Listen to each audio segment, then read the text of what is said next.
Another weird, regulatory thing that kind of came up is coin schedule, right? And it relates back to activity from years ago when ICOs were sort of new and IEOs were very new and kind of hot.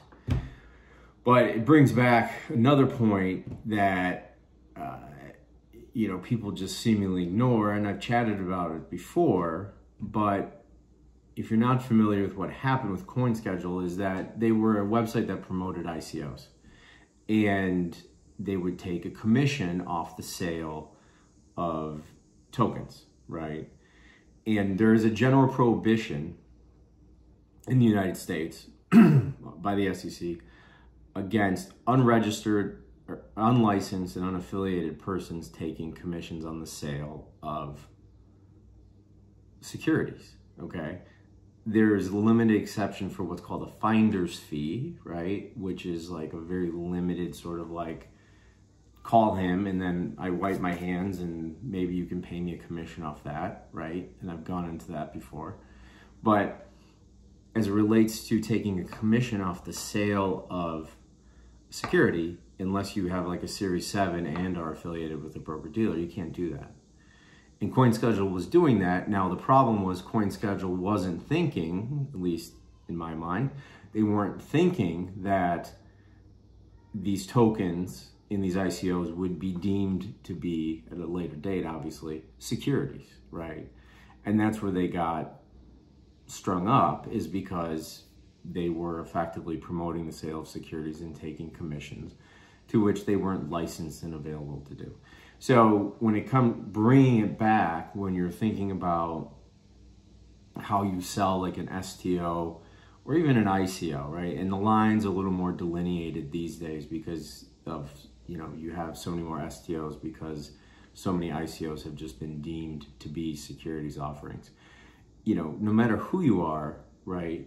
Even if you're like Floyd Mayweather, who on his stupid Instagram, you have to be cautious and you have to be, mindful of what it is you're selling and how you're getting paid. And the big thing is disclosure, right? If you are sort of offering a broad, like, let's say social media post, I want to buy XYZ token, and you're being compensated for it, you have to disclose that compensation. That goes back to the penny stock, early days of penny stocks, where you had promoters ruthlessly promoting junk stocks and acting as if they were investors when they were in fact not. And so now if you look at some of these quote unquote investor relations companies, you see that they they have disclaimers at the bottom. But the big thing is that you can't take the commission to begin with unless you're affiliated, unless it's a finder's fee. And if you're just doing a general promotion, you have to disclose what you've been paid to do that general promotion. So, and that goes for anything. So, there's a lot of groups out there, and I work with a lot of them, and a lot of them do a great job, who will, help you sell, so to speak, right? And do marketing for ICOs and STOs. And if there's any specter or thought that maybe this ICO is going to be deemed to be a security, or it's just an outright security STO, right?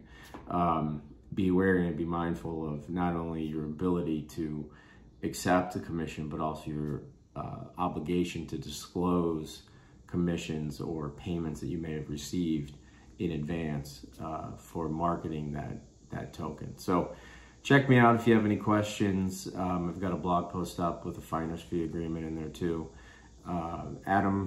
Tracy, Tracy.io, and I will talk to you later.